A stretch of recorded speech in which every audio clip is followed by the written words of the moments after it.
ये दिन इसलिए अहम है क्योंकि एक जुमेरात का दिन था और जुमेरात के दिन पार्टी के लोग मिलते थे। अब उस बात को तकरीबन साल हो गया कि पार्टी के लोगों का दिन ही ख़त्म हो गया है। आपको याद भी नहीं होगा कि जुमेरात का दिन था। और जो मंगल का दिन है, ये फैमिली की मुलाकात, 6 लोग फैमिली के मिल सकते हैं, 6 लोग वकला में से मिल सकते हैं। 300 इमरान खान के केसेस हैं।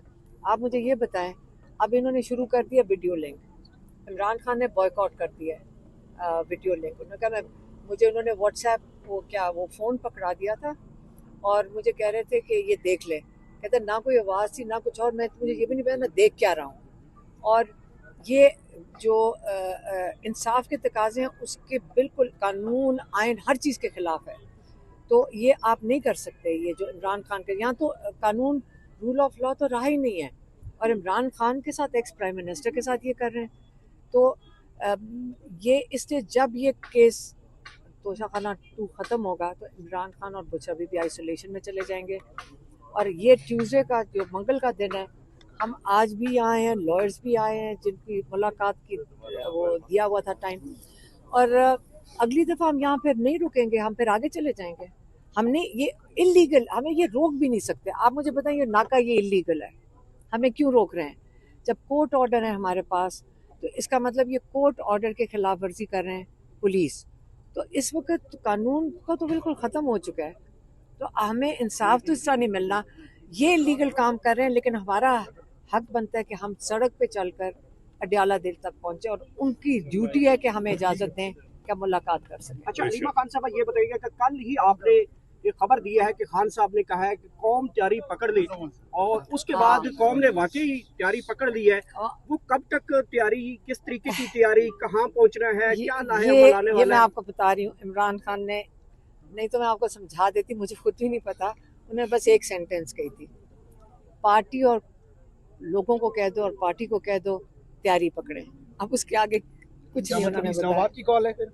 नहीं, मुझे नहीं पता। मैं कुछ नहीं कह रही हूँ। मुझे एक ही सेंटेंस थी, हम जाते जाते उन्होंने बस ये पीछे से कहा था ना। क्या एक्सपेक्टेशन है? कोई जल्द से जुलूस करेंगे, पता नहीं, रैलीज मुझे नहीं करेंगे, पता। लॉन्ग मार्च होगी? जब वो इमरान खान ने बताना होगा वो बता देंगे।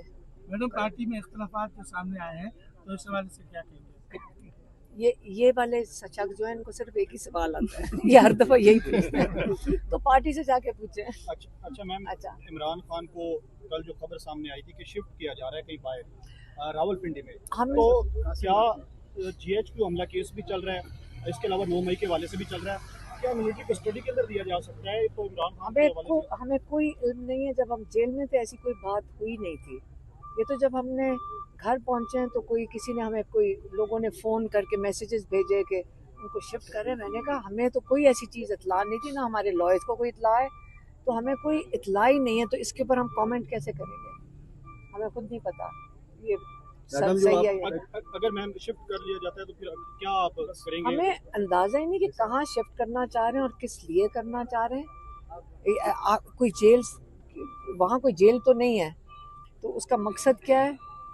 और मतलब ये लीगल है कि नहीं है, ये तो हमने कभी सुना नहीं है। तो ये हम लॉयर से बात करेंगे जब कल तोशाखाना केस में आएंगे। इमरान खान से भी बात करेंगे इस चीज़। अच्छा अलीमा खान साहब, ये बताइएगा, कल खान साहब ने एक जुमला बोला और कौम उसके ऊपर बिल्कुल तैयार हो चुकी है। दूसरा मुझे ये बताइए कि खान साहब के बच्चों का क्या स्टेटस है? क्या वो पाकिस्तान आना चाह रहे हैं, आना चाहते हैं? तक रुकावट है? देखिए, आना चाहते हैं लेकिन उन जो वहाँ के फॉरेन सेक्रेटरी है ब्रिटिश, उन्होंने कहा था कि आप उस पर ट्रैवल करें क्योंकि उनको धमकियाँ दी जा रही हैं यहाँ पे पाकिस्तान आने पे। तो उन्होंने कहा कि आप ब्रिटिश पासपोर्ट के ऊपर ट्रैवल करें, और वो उन्होंने अप्लाई किया हुआ है और उसका जवाब पाकिस्तान हाई कमीशन नहीं दे रही। वो डरते हैं कि बच्चे ना आ जाएं, लेकिन आएंगे लेकिन इंशाल्लाह ख्वाजा आसिफ आएंगे। साहब ने बड़ी स्टेटमेंट दी। उन्होंने कहा कि खान साहब के बच्चे हैं, कोई गिरफ्तारी नहीं तो की वीज़ा दे दें, फिर वीज़ा दे दें। उन्होंने तो कह दिया है, तो वीज़ा दे दें। वीज़ा दे के उनके ब्रिटिश पासपोर्ट पे वीज़ा लगेगा, वो आ जाएंगे। मैडम जो गंडापुर ने आप पे इल्जाम लगाए हैं और गंडापुर की 8:30 बजे मुलाकात हो जाती है अडयाला जेल में, इसके बारे में क्या कहेंगे? वो तो मैंने बता दिया था पहले। अच्छा मैडम, ये बताइएगा कि आपके दिन की स्टेटमेंट के बाद 2 सूबाई वज़रा के इस्तीफे पहुंच चुके हैं। नहीं, मेरे ख्याल में वो मैंने उनसे पूछा है कि जो यहाँ KP के लोग पड़े थे, वो कहते वो तो कल से उनका फैसला हुआ था। कि मैडम उन्होंने इतलात देखा। मौसूल हो रही है कि खान साहब ने अली अमीन गंडापुर से इस्तीफा तलब कर दिया, इसमें कितनी ताकत है?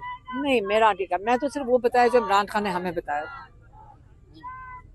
मैडम अली अमीन खान ने आपको MI6 का एजेंट कहा है, हम इसकी मजम्मत करते हैं। नहीं, कोई बात नहीं। हमें आजकल MI6 भी कह दें, ISI भी कह दें, पुलिस भी कह दें, सारी अपनी है। हमारे ही तो लोग हैं सारे। MI भी हमारी है, MI6 भी हमारी है, हम भी आपकी मजम्मत कर रहे हैं, हम भी साफी हैं, हम भी आपके अपने हैं। पुलिस भी हमारी है। कर रहे हैं आपके ऊपर, ये इल्जाम लगा है, देख सकती हैं आप। मेरी बात सुने, MI भी क्या किसी और मुल्क की है? पाकिस्तान की है। जब ये जुल्म नहीं करेगी। अच्छा, MI6 बाहर की है, सॉरी। MI कौन सी है? ISI और क्या IB। हमारे टैक्स पेयर से पैसे जा रहे हैं बेटा, कैसे हो गया कि हमारे नहीं है? हम उनके वो क्या है, पे मास्टर्स हैं, हम पे करते हैं उनके लिए। हमने उनको इदारे बनाए हैं कि हमारी हिफाजत करेंगे। इस वक्त हमारे ऊपर ही जुल्म कर रहे हैं। तो मैडम पाक फौज के लिए तो फिर आपको दे दे, वो भी हमारे तुम्हारी मेरे फौज है। हस्बैंड एयर फोर्स में थे, तमगा विसालत मिला हुआ है उन्हें। हम फोर्सेस से हैं, हमारी फैमिली है फौज के अंदर काफी। तो अब ये ना कोई कहे कि तभी आप मुहब्बे वतन है जब आप फौज में होते हैं। हम भी फौज से, आज आपका जब दिल करता है आप कहते हैं कि सिर्फ फौजी, हम फौज में हम बेसिस पे रह चुके हैं। हम हमारे से ज्यादा किसको पता होगा कि जो अपने जो हर एक के ऊपर ये जो फतवा लगा देते हैं ना कि जी ये गद्दार है। गद्दार सिर्फ वो है जो अपने मुल्क के अंदर अपने मुल्क को नुकसान पहुंचाए, बाहर के लोगों के साथ मिलकर। याद रखना, गद्दार सिर्फ सुने मेरी बात सुने, गद्दार सिर्फ वो होता है जो बाहर के मुल्कों के साथ मिलकर अपने मुल्क में नुकसान पहुंचाए, उसको गद्दारी कहते हैं, उसको ट्रीजन कहते हैं। उसके ऊपर आर्टिकल 6 लगता है। और आपको पता है ना, ECP का जो क्या चेयरमैन होता है, क्या होता है? ECP इलेक्शन कमीशन का चेयरमैन है, जिसने वोट चोरी करवाए थे। आर्टिकल 6, और आपको पता है वोट चोरी करने की जो सजा है वो आर्टिकल 6 गद्दारी लगती है। क्योंकि इतनी अहमियत है, हर इंसान पाकिस्तानी के वोट की इतनी अहमियत है कि उस पर आर्टिकल 6 लग सकता है। वो तो सुप्रीम कोर्ट का भी हुक्म है आर्टिकल 6 की कार्रवाई का। मैं ये कह रही हूँ, तो ये किसके सारे अपने मुल्क के लिए काम करें, इंशाल्लाह पाकिस्तान बहुत तो मजबूत madam field marshal Asim Munir के बारे में आप बहुत ज्यादा तनकीद करती है। फील्ड मार्शल सैयद आसिम मुनीर पे बहुत ज्यादा आप तनकीद करती है। लेकिन देखें, मैडम अल्लाह उनको बड़ी इज्जत से नवाज रहे हैं मेरी बात सुने, इंटरनेशनली। मेरी बात सुने। जब इमरान खान मैसेज भेजते हैं, वो एक्स प्राइम मिनिस्टर हैं और उनके पीछे 80% लोग खड़े हैं। और जब वो मैसेज भेजेंगे, इमरान खान ने कहा हुआ है इलेक्टेड लोगों की क्यों इज्जत करनी चाहिए कि उनके पीछे 1 लाख बंदा खड़ा होता है। एक बंदे के पीछे 1 लाख नहीं, 1 लाख तो वोटर खड़ा होगा, उसकी फैमिली सारी मिला दो जो घर के अंदर होती, 4-5 लाख एक नुमाइंदे के पीछे खड़ा है। इसलिए उनकी अहमियत होती है। यहाँ पे पुलिस उठा के, एक सिपाही उठा के उनको डंडों से मारना शुरू कर देता है। इसका मतलब वो 5 लाख लोगों को डंडा मार रहा है। इसलिए आपने इज्जत करनी है, क्योंकि जो लोग वोट लेके आते हैं, आप अपनी आवाम की इज्जत करेंगे, ठीक है।